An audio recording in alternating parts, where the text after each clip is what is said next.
এসেছি। দেখো এখানে কত ফুল ফুটেছে আজকে আমাদের গাছে। আজকে মা সকাল সকাল ফুল তুলতে যেতে পারেনি, তো আজকে আমাদের গাছেই অনেকগুলো ফুল ফুটেছে। 3টে জবা ফুটেছে, সাদা, গোলাপি, ঘিয়া। তার সঙ্গে হচ্ছে সব ঠাকুরকে পরিষ্কার করে নিয়েছি, এবার সাজাবো। আর এই কৃষ্ণের হচ্ছে এই মুটুকেই আমাকে ভালো লাগছে, তাই জন্য এই মুটুকটাই পরাচ্ছি। পাগড়িতেও ভালো লাগে, তবে এখন মুটুকে মনে হচ্ছে বেশি ভালো লাগছে। তো তোমাদের কিসে ভালো লাগে অবশ্যই বলবে, কৃষ্ণের মুটুকে না পাগড়িতে।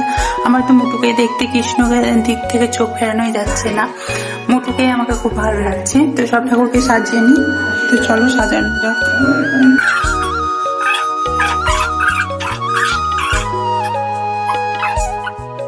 সাজানো গোছানো সবকিছু হয়ে গেল ঠাকুরকে। তো সাজিয়ে গুছিয়ে আমার ঠাকুরকে কেমন লাগছে অবশ্যই বলবে। মা লক্ষ্মীকে কেমন লাগছে, রাধা মাধবকে কেমন লাগছে।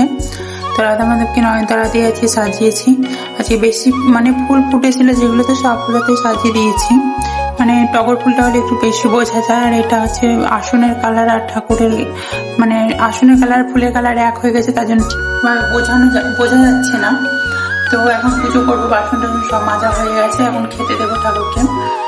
তো আমার ভিডিওগুলো তোমাদের ভালো লাগলে অবশ্যই লাইক শেয়ার করে দেবে। দেখা হচ্ছে তোমাদের সঙ্গে নেক্সট ভিডিও।